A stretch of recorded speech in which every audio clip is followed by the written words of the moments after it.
Bem-vindos a este episódio. Hoje vamos dedicar o nosso tempo a um compositor, um homem que viveu há mais de 400 anos e que, ainda assim, continua a moldar o som de todas as casas de ópera do planeta. O seu nome era Claudio Monteverdi. Nasceu na cidade italiana de Cremona, no norte do país, em maio de 1567 e morreu em Veneza, em novembro de 1643, aos 76 anos. Ao longo dessa longa vida, escreveu 9 livros de madrigais, música sacra de grande escala, incluindo uma célebre versão das orações vespertinas conhecida como as Vésperas, e pelo menos 3 óperas que chegaram completas até aos nossos dias, além de várias outras que infelizmente se perderam. Viveu e trabalhou em 3 cidades que o marcaram profundamente: Cremona, onde nasceu e se formou, Mântua, onde se tornou compositor da corte e escreveu as suas primeiras óperas, e Veneza, onde passou as últimas 3 décadas da sua vida como mestre de capela da Basílica de São Marcos.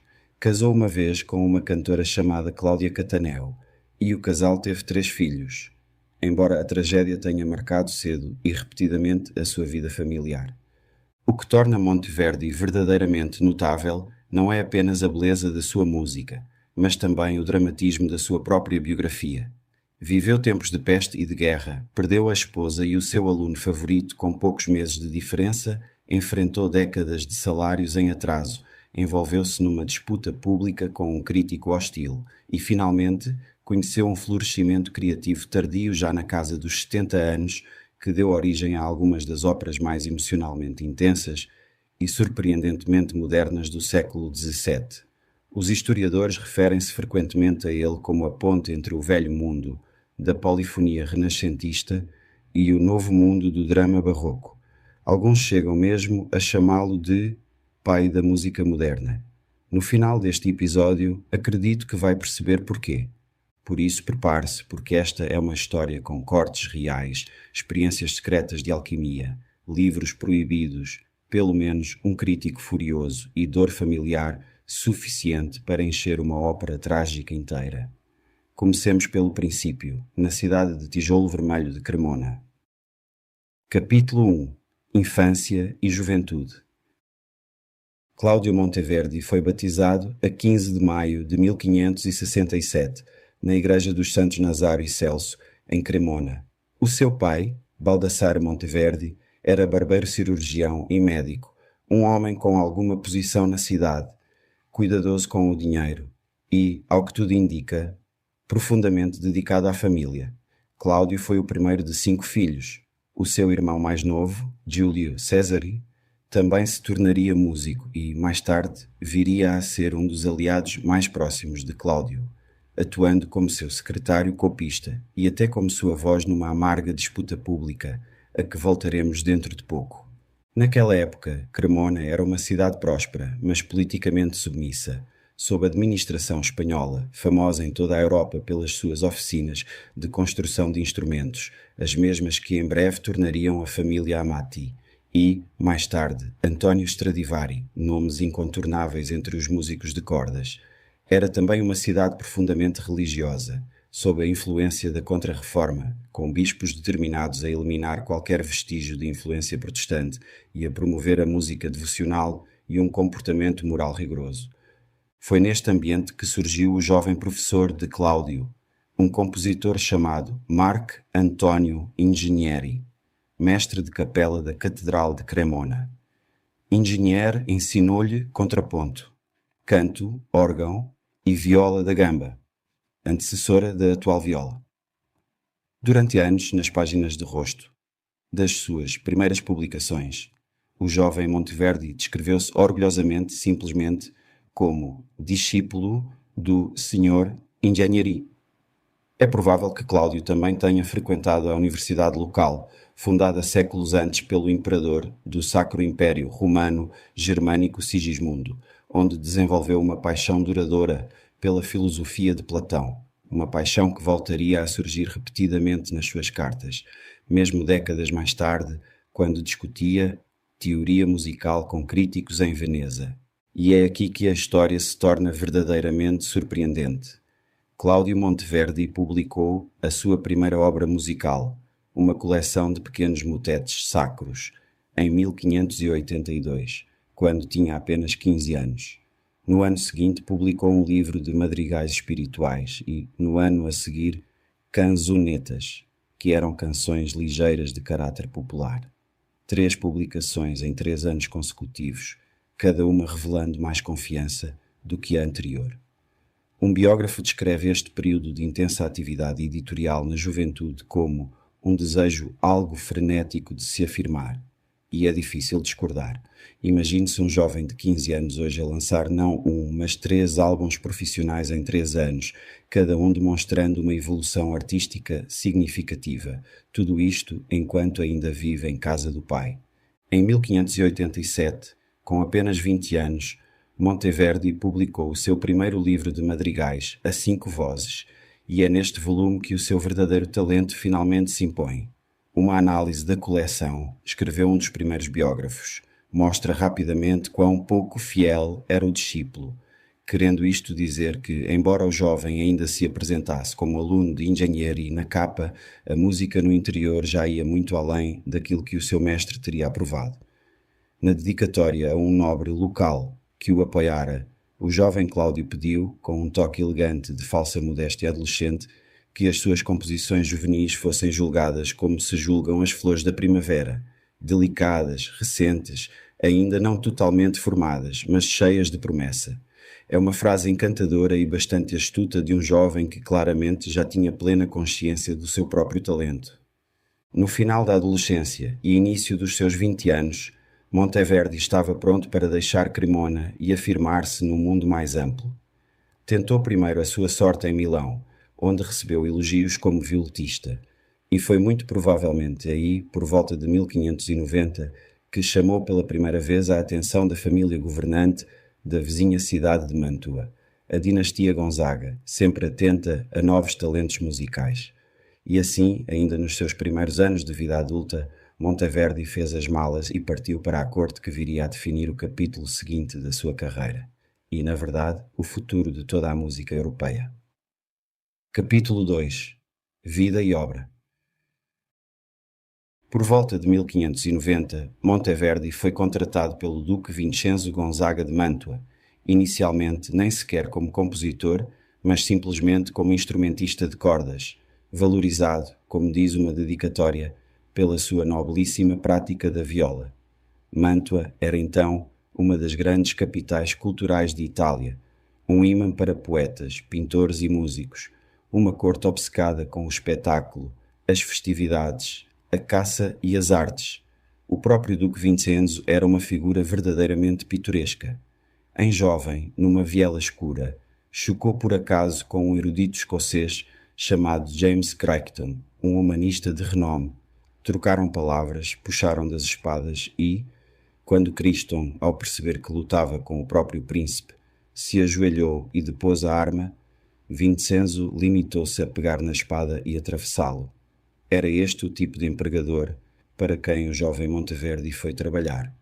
Mais tarde, Vincenzo abrandou um pouco, enchendo a sua corte de astrólogos e alquimistas numa busca incessante e notoriamente infrutífera pelo segredo de transformar metais vis em ouro, uma obsessão tão conhecida que outras cortes europeias comentavam, ao que consta, o duque italiano que passava as noites a perseguir um sonho impossível. Não demorou muito até Monteverdi se apaixonar na corte mantuana. O objeto do seu afeto era Cláudia Cataneo, filha de um dos tocadores de viola da corte. O duque Vincenzo deu o seu consentimento e ambos se casaram em 1599. O dinheiro, contudo, foi um problema persistente desde o início do casamento. O salário de Monteverdi era surpreendentemente baixo para alguém obrigado a manter as aparências numa corte luxuosa e, nas suas próprias palavras, via-se forçado a sustentar carruagem, cavalos e criados com rendimentos que simplesmente não chegavam. Esta tensão entre prestígio e pobreza acompanhá-lo-ia ao longo de toda a carreira. Os primeiros anos de Monteverdi em Mantua não se limitaram à música, dentro das paredes do palácio. Em 1595, acompanhou o Duque Vincenzo numa campanha militar contra os turcos otomanos na Hungria e tudo indica que presenciou a esmagadora derrota sofrida pelas forças imperiais na Batalha de Carestas. Os historiadores suspeitam há muito que este contacto direto com a brutalidade da guerra se refletiu mais tarde nas passagens ferozes, percussivas e marciais de algumas das suas obras mais dramáticas, incluindo a célebre cena de batalha que retrata o combate de Tancredi e Clorinda, escrita décadas depois. Houve também desilusões. Quando o compositor da corte Giachas de Verte morreu em 1596, Monteverdi, que estava em campanha, foi preterido para o cargo principal, atribuído a um colega chamado Benedetto Pallavicini. Só após a morte deste, em 1601, é que Monteverdi foi finalmente promovido a maestro di capella, o responsável máximo pela música da corte. Em 1599, Monteverdi viajou com a corte de Mantua numa longa jornada, através dos Alpes, até ao que hoje é a Bélgica e os Países Baixos, com paragens em Innsbruck, na estância termal de Spa, em Liège, Antuérpia e Bruxelas. Esta viagem foi decisiva para o seu desenvolvimento musical. Em Spa entrou em contacto com estilos vocais franceses, com os ritmos elegantes das canções de corte conhecidas como airs de cour e com um movimento de compositores franceses que procurava adaptar a música a métricas poéticas rigorosas, à semelhança do verso grego antigo.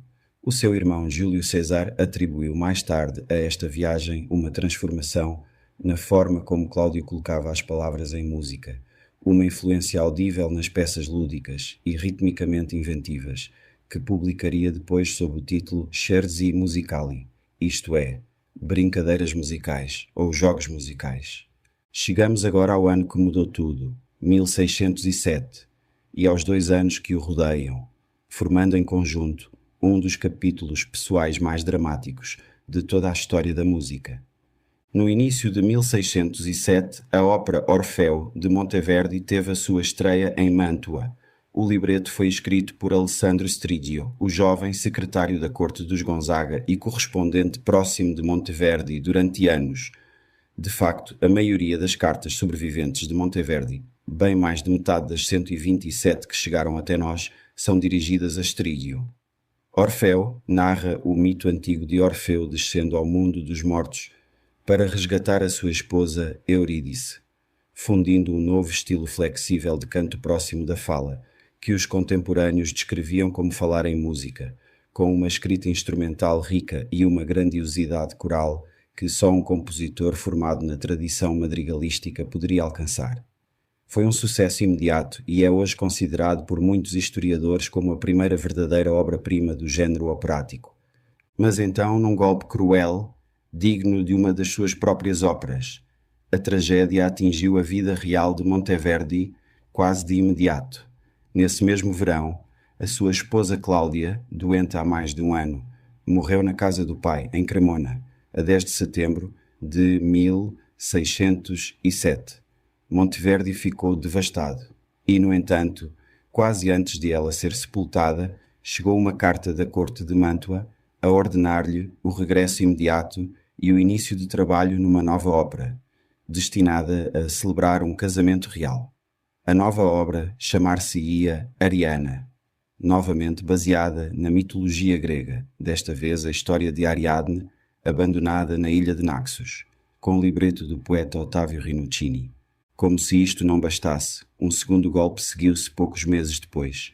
A brilhante jovem aluna de Monteverdi, uma soprano chamada Caterina Martinelli, que vivia na sua própria casa enquanto estudava com ele, morreu subitamente de varíola em março de 1608, poucas semanas antes de estrear o papel principal de Ariadne.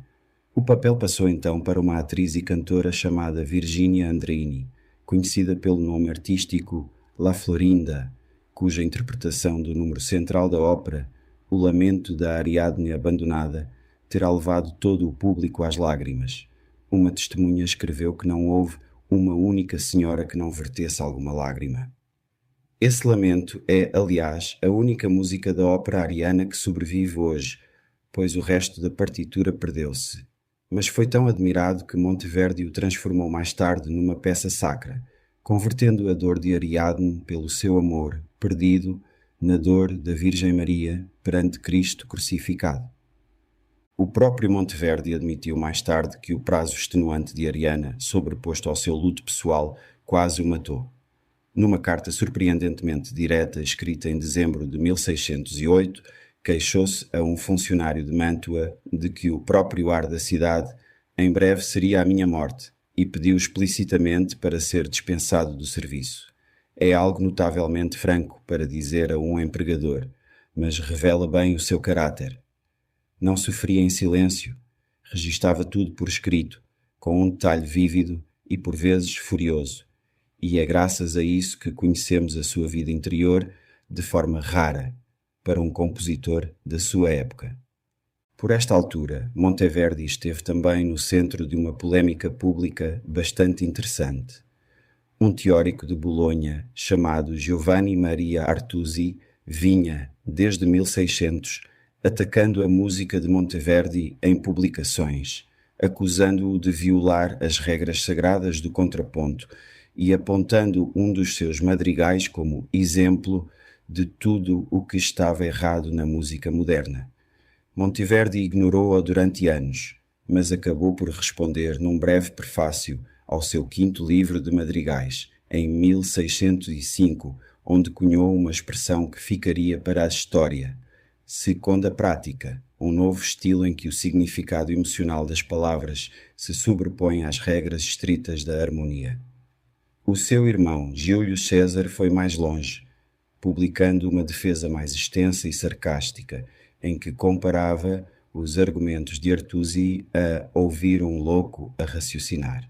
Foi, em suma, uma das grandes disputas musicais da época, teórico contra praticante, regra contra expressão, e a história acabou claramente por dar razão a Monteverdi.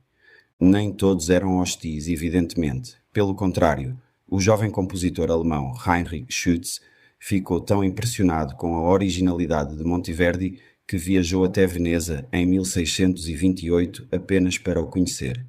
Um violista francês chamado Maugars, depois de ouvir a sua música em Itália, chamou a Monteverdi um dos primeiros compositores do mundo. Até o compositor Jacopo Peri, cujas próprias experiências iniciais no drama cantado tinham inspirado Monteverdi, veio mais tarde a imitar abertamente a intensidade emocional dos seus lamentos. Por sua vez, Monteverdi manifestava profunda admiração pelo mestre flamengo, Arcadelt, elogiando aquilo que chamava a simplicidade de estilo, as harmonias transparentes e a melodia ampla e bem definida, qualidades que continuava a valorizar, mesmo enquanto quebrava regras nas suas próprias composições. Vale a pena deter-nos na escala do que Monteverdi tinha em mãos durante aqueles anos em Mântua, pois isso ajuda a explicar tanto o seu esgotamento como o seu gênio. Não era apenas um compositor sentado tranquilamente a uma secretária.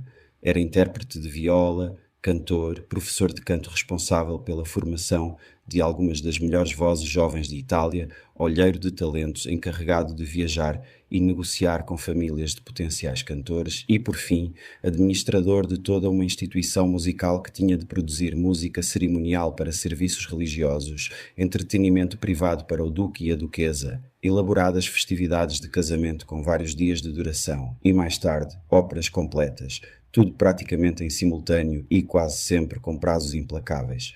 O recrutamento da jovem Caterina Martinelli é um exemplo perfeito do esforço diplomático necessário apenas para assegurar o funcionamento musical da corte.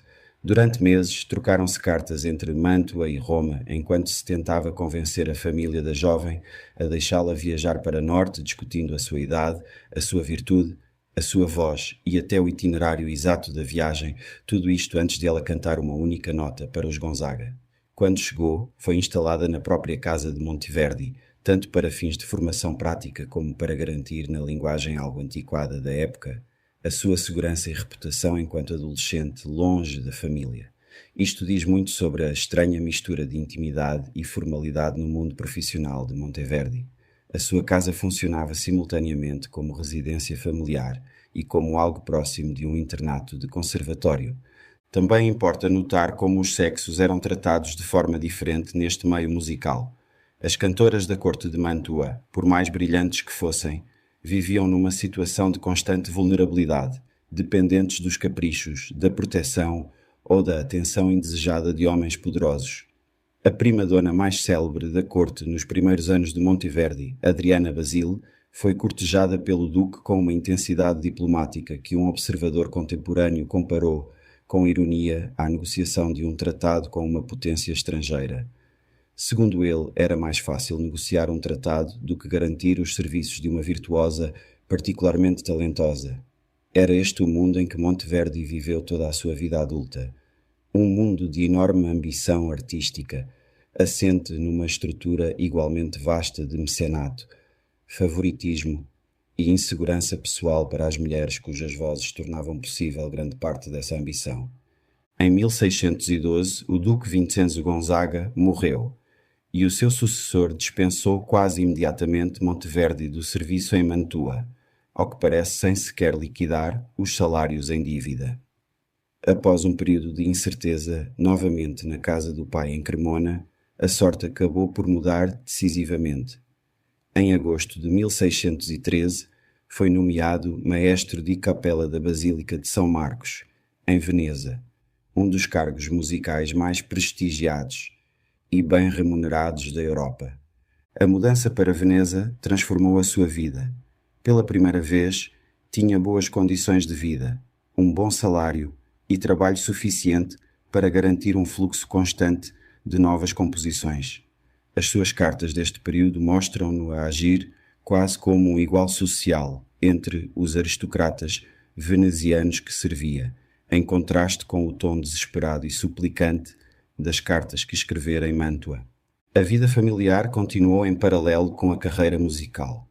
O seu filho Francesco, dono de uma bela voz de tenor, acabou por abandonar a carreira jurídica que o pai lhe destinara e juntou-se ao coro de São Marcos como cantor em 1623, após um breve desvio durante o qual chegou a tomar ordens como monge carmelita.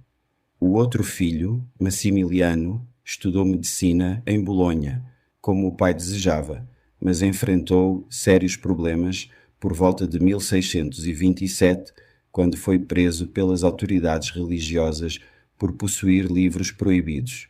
Foi necessária a intervenção do velho amigo e antigo patrono de Monteverdi, em Mantua, o conde Strigio, para garantir a sua libertação, uma crise que terá causado grande angústia ao compositor já envelhecido. A própria Veneza foi atingida por uma devastadora epidemia de peste entre 1630 e 1631, que matou cerca de um terço da população da cidade. Monteverdi sobreviveu e, em sinal de gratidão, fez voto de peregrinar a um santuário dedicado à Virgem Maria. Compôs também uma missa de Requiem solene, executada em São Marcos em novembro de 1631, para assinalar o fim oficial da epidemia. Foi neste período traumático que decidiu tomar ordens e tornar-se sacerdote, embora, curiosamente, isso não tenha alterado o caráter apaixonado, por vezes francamente erótico, dos madrigais seculares e das óperas que continuou a escrever até ao fim da vida.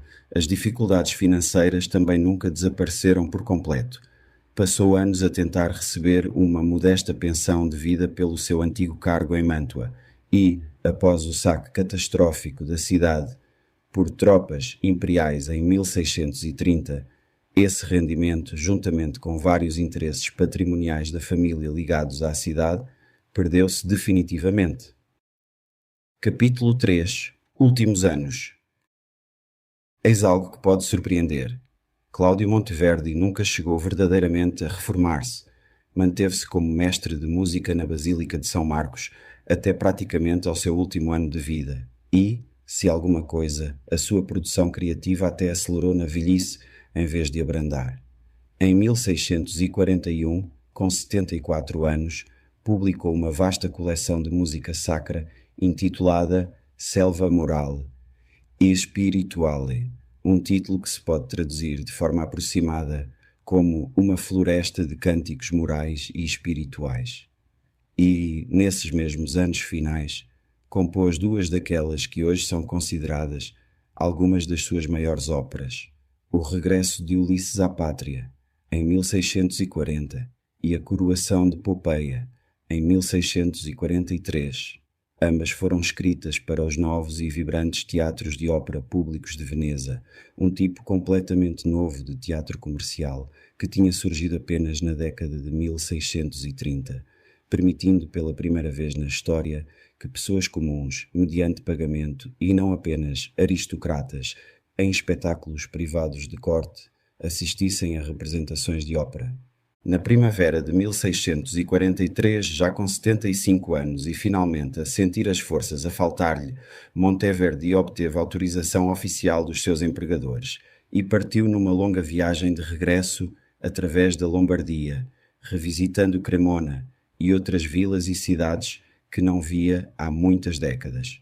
Foi recebido em todo o lado, segundo nos contam, com um acolhimento triunfal, como um velho mestre que regressa à casa pela última vez. Alguns historiadores acreditam que esperava que esta viagem lhe pudesse finalmente garantir um cargo confortável na igreja da sua Cremona natal, algo a que já se tinha candidatado sem sucesso em 1627 e que lhe permitiria passar os últimos anos na cidade onde nascera. Não foi assim. Adoeceu durante a viagem. Em vez de ficar noutro local para recuperar, insistiu em regressar a Veneza para ali morrer. Um dos seus primeiros biógrafos escreveu, numa frase de grande beleza poética, que o fez como o cisne que, sentindo o fim próximo, regressa à água. Cláudio Monteverdi morreu após 20 dias de febre, a 29 de novembro de 1643. O seu funeral foi verdadeiramente grandioso. A Igreja dos Frari, em Veneza, estava iluminada por inúmeras velas e os melhores cantores da cidade atuaram sob a direção de um velho amigo, o baixo Giovanni Battista Marinoni, conhecido pela alcunha de Júpiter, que tinha, aliás, acompanhado Monteverdi naquela difícil campanha militar na Hungria quase 50 anos antes. Foi também celebrada uma missa de homenagem separada na Basílica de São Marcos, dirigida pelo seu futuro sucessor no cargo, Giovanni Rovetta. Poetas de toda a Itália continuaram a escrever elegias e sonetos em sua honra durante 2 anos após a sua morte, e depois, de forma notável, foi quase completamente esquecido. O gosto musical mudou com uma rapidez surpreendente nas décadas seguintes, e, no final do século XVII, o nome de Cláudio Monteverdi tinha praticamente desaparecido da memória pública, sendo recordado apenas por um pequeno número de estudiosos especializados que preservavam cópias dos seus madrigais, como curiosidades históricas. Seriam necessários mais de 200 anos e uma recuperação marcante da sua ópera Orfeu, apresentada em Paris em 1904 pelo compositor Vincent d'Indy, para trazer finalmente Monteverdi de volta ao centro das atenções e restituí-lo ao lugar que hoje ocupa como uma das grandes figuras fundadoras da música clássica ocidental. Vale a pena demorar um pouco mais a perceber o que tornava a nova seconda prática tão controversa, porque para ouvidos modernos habituados a séculos de dissonância e de gestos musicais dramáticos, pode ser difícil perceber quão radicais soavam as escolhas de Monteverdi aos seus contemporâneos. No contraponto renascentista estrito, os intervalos dissonantes, notas que chocam de forma desconfortável entre si, deviam ser cuidadosamente preparados e depois resolvidos de acordo com regras bem estabelecidas, quase como uma estrutura gramatical que não podia ser quebrada sem soar a erro. Monteverdi, em particular, no seu madrigal Cruda Amarilli, a peça que primeiro motivou a crítica pública de Artusi, permitiu que as dissonâncias surgissem de forma súbita e se resolvessem de maneiras pouco convencionais, precisamente porque o texto poético nesse momento descrevia crueldade, dor ou angústia emocional.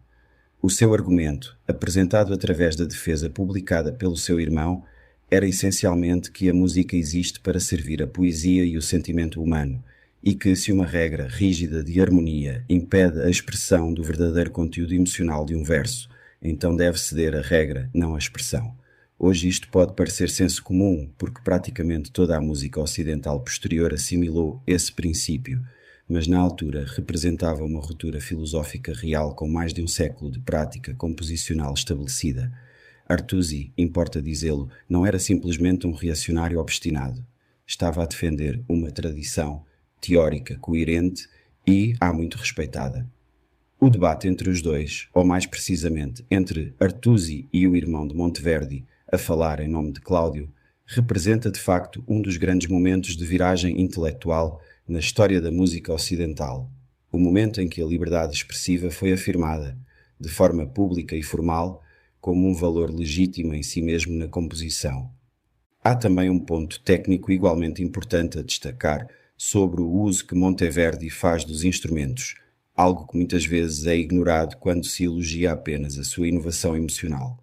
A partitura impressa de Orfeu apresenta uma orquestra extraordinariamente grande e específica para a época, incluindo vários tipos de violas da gamba, cornetos, trombones, cravos, harpas, flautas de bisel e um pequeno órgão portátil. Monteverdi atribui cores instrumentais diferentes a distintos espaços dramáticos e estados emocionais com uma consistência notável. Os trombones e os metais graves acompanham o submundo e a morte. As cordas delicadas e as harpas acompanham cenas de inocência pastoral e de amor. Isto não era totalmente inédito. Associações semelhantes entre tipos de instrumentos e ambientes dramáticos já vinham a desenvolver-se ao longo do final do século XVI em dramas religiosos e entretenimentos de corte. No entanto, Monteverdi reuniu essas convenções existentes num sistema muito mais sofisticado, coerente e orientado para o propósito dramático do que qualquer outro antes dele. Foi também pioneiro no uso de pequenas passagens instrumentais recorrentes que funcionam quase como uma assinatura musical de uma personagem ou ideia, um antepassado precoce do que mais tarde os compositores chamariam de leitmotiv, reaparecendo em momentos-chave ao longo de Orfeu, para reforçar a unidade emocional e estrutural do drama. Ou seja, a par da sua famosa revolução na escrita vocal, Monteverdi estava também, de forma mais discreta, a conduzir uma revolução igualmente importante na maneira como uma orquestra pode ser usada para contar uma história, e este lado da sua obra merece tanto reconhecimento quanto as suas inovações vocais mais frequentemente destacadas. Capítulo 4. Desenvolvimento musical e impacto histórico. Se quiser compreender como a música de Monteverdi evoluiu ao longo da sua vida, ajuda a pensar na sua carreira como algo que se desenrola de forma bastante clara através das 3 cidades por onde passou. Em Cremona, sob a orientação rigorosa do seu mestre Inganieri, foi profundamente treinado nas antigas regras renascentistas do contraponto, aquela arte cuidada, quase matemática, de entrelaçar linhas vocais independentes, que tinha dominado a música sacra e secular europeia durante mais de um século. Esta foi a sua base e nunca a abandonou por completo. Mesmo nas suas obras mais ousadas e tardias, ainda se consegue ouvir o eco dessa formação exigente. Em Mântua, tudo se abriu. O contacto com a cultura espetacular e exuberante da corte dos Gonzaga, com os estilos vocais franceses que conheceu nas suas viagens a Spa e à Flandres, e, acima de tudo, com as experiências completamente novas que vinham de Florença, onde um grupo de compositores e intelectuais tentava recriar aquilo que imaginavam ter sido o drama musical da Grécia Antiga, empurraram Monteverdi na direção daquilo a que ele próprio chamou a segunda prática. Na prática, isto significava ter liberdade para quebrar as regras tradicionais da harmonia sempre que a verdade emocional das palavras o exigisse. A sua ópera Orfeu, de 1607, representa a primeira grande concretização desta ideia em larga escala, combinando esse novo estilo expressivo, quase falado, com a riqueza orquestral e a escrita coral, que só um compositor profundamente enraizado na tradição do madrigal poderia alcançar. Críticos da época notaram que, enquanto algumas experiências florentinas anteriores podiam soar secas e sem vida, a música de Monteverdi estava, nas suas palavras, muito longe de uma simples narração vazia. E é difícil não pensar se a intensidade emocional extrema dos anos de 1607 e 1608, a morte da sua esposa, prazos de trabalho sufocantes, a morte de um aluno, tudo a acontecer em poucos meses, não terá contribuído para a força emocional quase crua que transparece nas suas lamentações deste período, especialmente naquele célebre lamento de Ariadne que levou o público da estreia às lágrimas. Em Veneza, finalmente livre das exigências e dos caprichos imprevisíveis de um único mecenas aristocrático e integrado numa cidade rica, sofisticada e comercial, que estava então a inventar a ópera pública tal como a conhecemos hoje, o estilo de Monteverdi tornou-se ainda mais livre e diversificado. Desenvolveu aquilo a que os musicólogos chamam estilo concertato, misturando canto solista virtuoso, pequenos conjuntos vocais e escrita instrumental, colorida em combinações constantemente inventivas. Este estilo maduro está plenamente patente no seu vasto oitavo livro de madrigais, publicado em 1638, que reúne mais de 30 peças, explorando tanto as paixões do amor como a brutalidade da guerra. Nessa mesma coletânea, Monteverdi introduziu uma técnica inteiramente sua, a que chamou stile concitato, ou estilo agitado, baseada em notas rápidas e repetidas, pensadas especificamente para representar a ira, o conflito e o caos da batalha. Já alguns anos antes tinha experimentado esta técnica numa cena dramática intitulada O Combate de Tancredo e Clorinda, baseada num episódio de um poema épico italiano, onde um cavaleiro combate, sem saber, a mulher que ama, disfarçada de inimigo, acabando por a ferir mortalmente. Continua a ser uma das peças musicalmente mais intensas e viscerais de todo o século XVII. As suas duas últimas óperas, O Regresso de Ulisses e A Coroação de Popeia, avançam ainda mais no terreno da complexidade psicológica e da ambiguidade moral. Popeia, em particular, conta uma história verdadeiramente chocante para a época. A ascensão ao poder de uma amante manipuladora que triunfa no final, praticamente sem qualquer punição moral ou redenção, algo muito distante do que seria esperado num drama do século XVII.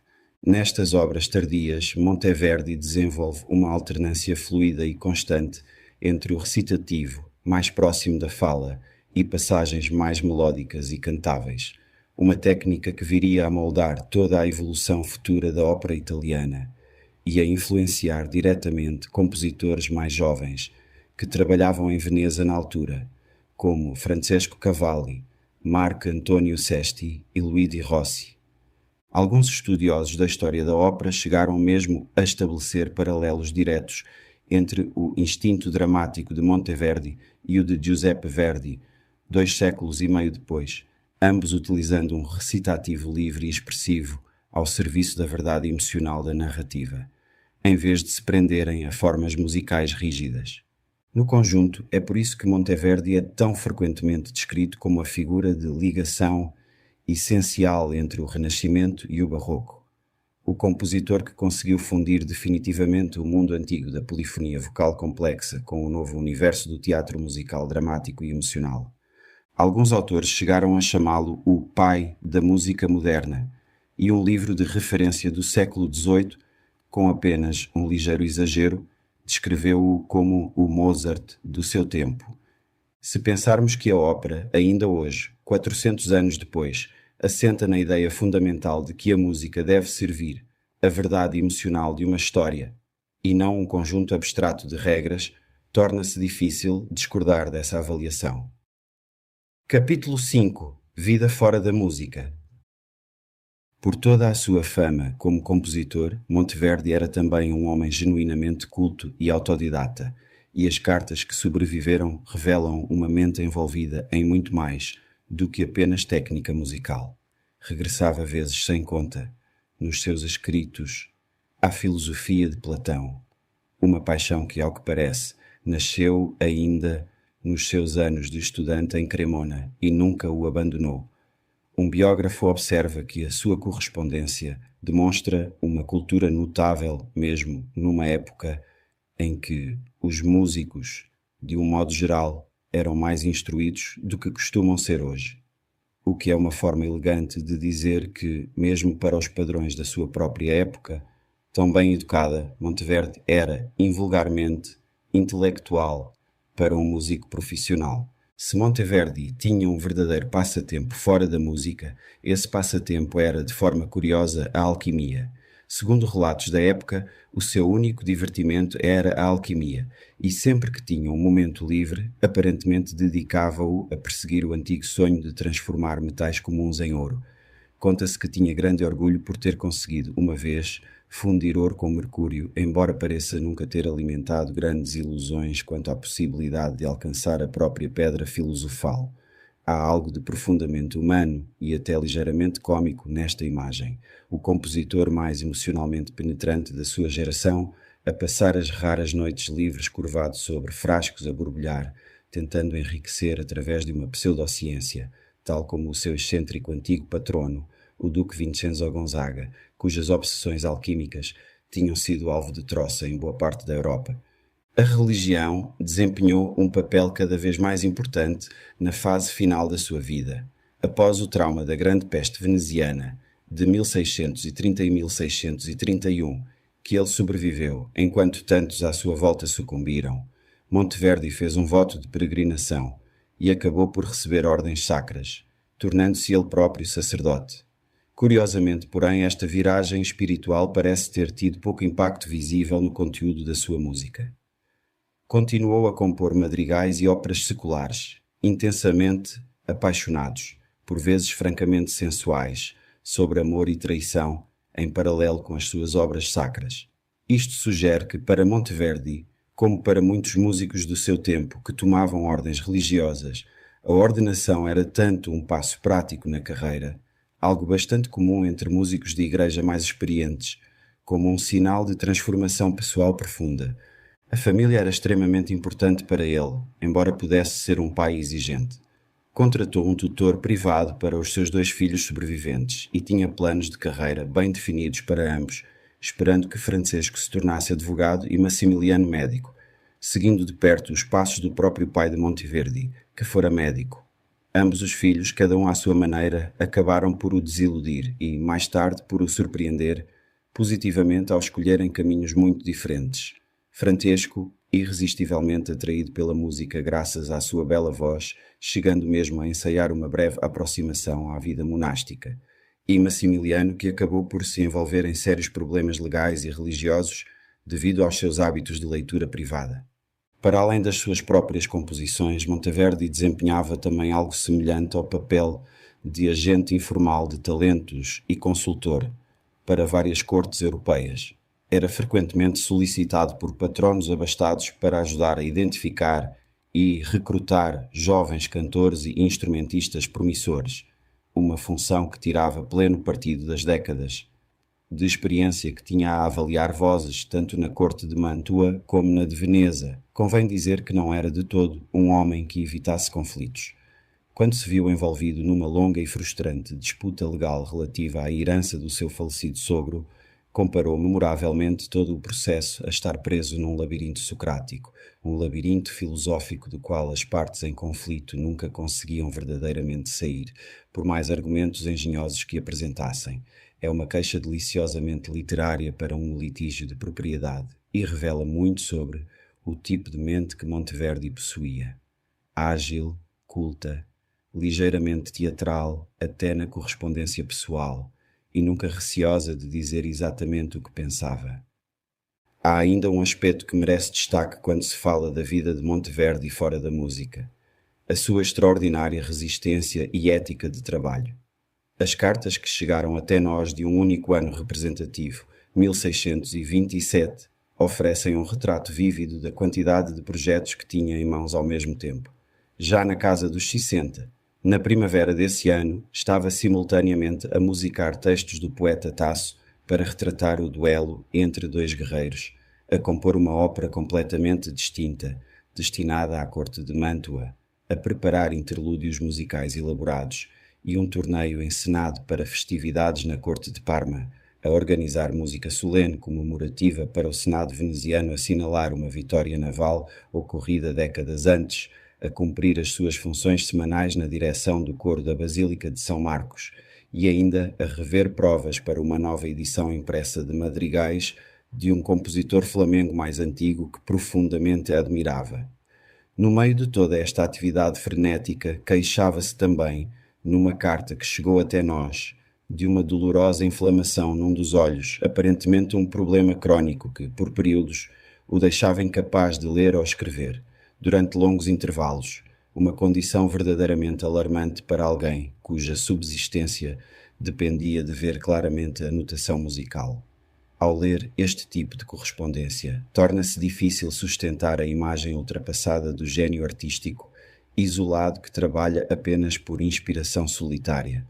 Monteverdi era, antes de mais, um profissional extraordinariamente trabalhador, constantemente a gerir prazos, a lidar com as expectativas dos outros e, ainda assim, a encontrar tempo, nas margens de toda essa atividade, para desenvolver algumas das músicas mais emocionalmente sofisticadas que a Europa alguma vez ouviu. Os estudiosos modernos que analisam a sua correspondência pessoal destacam também a amplitude da sua rede de relações profissionais, feita de amizades e rivalidades por toda a Itália. Mantinha relações calorosas e respeitosas com compositores que considerava seus iguais, trocando ideias musicais, recomendando cantores uns aos outros e, por vezes, colaborando diretamente em projetos comuns para casamentos reais e outras grandes ocasiões. Ao mesmo tempo, não se coibia de fazer comentários privados mordazes, por vezes bastante duros, sobre músicos que considerava inferiores ou oportunistas, especialmente quando sentia que estes recebiam favores ou encomendas que ele próprio julgava merecer. Esta combinação de verdadeira cordialidade para com aqueles que respeitava, aliada a um evidente espírito competitivo perante os rivais, traça o retrato de um homem que levava muito a sério a sua posição profissional, algo que não deve surpreender, tendo em conta o quão precário e dependente do estatuto era o mundo do mecenato nas cortes daquela época. Capítulo 6. Onde se pode encontrá-lo hoje? A instituição mais importante dedicada a este legado é a Fondazione Claudio Monteverdi, uma fundação criada em Cremona em 1971 pelo governo italiano, especificamente com o objetivo de publicar a edição crítica completa das obras de Monteverdi e de promover interpretações historicamente informadas da sua música sacra e profana. Se é o tipo de ouvinte que gosta de mergulhar em fontes primárias e edições críticas, as publicações desta fundação são a referência absoluta. A própria cidade de Cremona acolhe o Monteverdi Festival, uma celebração anual de música barroca organizada através do Teatro Ponchielli da cidade, que já vai bem avançada na sua quinta década de existência. Nos últimos anos tem atraído nomes verdadeiramente importantes do panorama internacional, incluindo a mezzo-soprano de renome mundial Cecília Bartoli e alguns dos principais maestros especializados em instrumentos de época. O festival combina habitualmente produções de ópera em grande escala com concertos de menor dimensão, visitas guiadas pelos locais históricos ligados à vida de Monteverdi e simpósios académicos que exploram novas investigações sobre a sua biografia e obra. O Museu del Violino de Cremona, o célebre museu dedicado ao violino e construído em torno da extraordinária tradição da cidade na construção de instrumentos, que inclui a família Amati e Antonio Stradivari, também tem acolhido grandes exposições que relacionam Monteverdi com a cultura visual e material do seu tempo. Uma exposição particularmente notável em 2017, assinalando os 450 anos do seu nascimento, reconstruiu os instrumentos reais mencionados na partitura impressa de 1609 de Orfeu, permitindo aos visitantes ver e ouvir a combinação específica de trombones, cornetas, harpas e violas que Monteverdi originalmente previu. No campo da interpretação, há um nome que se destaca de forma muito especial na aproximação da música de Monteverdi ao público contemporâneo, o maestro britânico Sir John Eliot Gardiner, que fundou e continua a dirigir dois ensembles que ostentam o nome do compositor, o Monteverdi Choir e os English Baroque Soloists. Estes grupos continuam a ser, em todo o mundo, alguns dos mais reconhecidos intérpretes da sua música sacra e profana. Curiosamente, gravações realizadas por estes ensembles têm surgido, de forma algo inesperada, em bandas sonoras de grandes produções de Hollywood nos últimos anos, aparecendo em filmes como The Wolf of Wall Street, The Batman, Napoleon e Ferrari, demonstrando que música escrita nos séculos XV e XVI continua a ter um impacto emocional real numa sala de cinema do século XXI. O local de nascimento de Monteverdi e a igreja onde foi batizado, em Cremona, a igreja dos Santos Nazaro e Celso, ainda existem e continuam a ser locais de peregrinação para investigadores e entusiastas da música antiga. Universidades e conservatórios italianos, incluindo académicos ligados à Universidade de Pavia, continuam a organizar conferências dedicadas a novas descobertas em arquivos sobre a sua vida, a sua correspondência e o contexto das cortes de Mantua e Veneza por onde passou. E claro, para além de Itália, ensembles de música antiga em todo o mundo, dos Países Baixos aos Estados Unidos, interpretam e gravam regularmente as suas 3 óperas sobreviventes, bem como o vasto conjunto de madrigais e música sacra, garantindo que este compositor, que esteve completamente esquecido durante 2 séculos, é hoje, se alguma coisa, mais tocado e mais estudado do que em quase qualquer momento, desde a sua própria época. Vale também a pena referir, para quem esteja a planear uma visita, que a cidade de Mantua, embora não tenha um museu dedicado a Monteverdi, como acontece em Cremona, continua repleta de locais ligados aos anos mais dramáticos da sua carreira. O Palácio Ducal, onde Orfeu e Ariana foram apresentados pela primeira vez, ainda se mantém de pé, assim como os espaços teatrais e cerimoniais mais pequenos, utilizados pela família Gonzaga para os seus elaborados espetáculos. Os visitantes interessados no contexto mais amplo da cultura de corte do Renascimento e do início do Barroco, que moldou a fase inicial da carreira de Monteverdi, encontrarão nos aposentos preservados, nos frescos e nas coleções históricas do palácio, um complemento valioso para qualquer viagem temática dedicada a Monteverdi, que pode começar em Cremona e terminar, de forma simbólica, em Veneza, onde o seu túmulo ainda pode ser visitado na grande igreja franciscana de Santa Maria Gloriosa dei Frari, repousando por uma curiosa coincidência histórica no mesmo edifício que alberga obras-primas de pintores renascentistas como Tiziano, um local de repouso final perfeitamente adequado para um compositor que passou a sua longa vida a equilibrar tradição e inovação. Resumo. Cláudio Monteverdi nasceu em Cremona, em 1567, e morreu em Veneza, em 1643, uma vida que o levou por 3 cidades decisivas. Cremona, onde se formou, como um rigoroso polifonista renascentista sob a orientação do seu mestre Ingegneri; Mantua, onde se tornou compositor da corte e criou as suas primeiras óperas revolucionárias, enquanto enfrentava sérias dificuldades financeiras e perdas pessoais devastadoras, e Veneza, onde passou as suas 3 últimas décadas como mestre de capela da Basílica de São Marcos, alcançando um nível de prestígio e liberdade criativa que nunca antes conhecera. Pelo caminho, casou uma vez com Cláudia Cataneo e sofreu a perda da sua esposa e do seu aluno mais talentoso, com apenas alguns meses de diferença, precisamente a meio da composição de um dos projetos mais exigentes da sua carreira. Envolveu-se numa disputa pública com um teórico hostil e, ao fazê-lo, deu à história da música uma das suas ideias mais importantes: a noção de que a verdade emocional de um texto deve poder sobrepor-se às regras estritas do contraponto, sempre que ambas entram em conflito. Sobreviveu a uma peste devastadora, mais tarde tomou ordens religiosas, dedicou-se à alquimia nos seus raros momentos livres e manteve-se extraordinariamente produtivo até bem depois dos 70 anos, encerrando a sua carreira com 2 das óperas mais sofisticadas e psicologicamente ousadas de todo o século. Em suma, foi simultaneamente um artesão de disciplina exemplar e um inovador incansável, um pai dedicado, ainda que exigente, um homem capaz de escrever cartas ferozmente diretas aos seus patronos numa semana e, na seguinte, compor lamentos profundamente comoventes.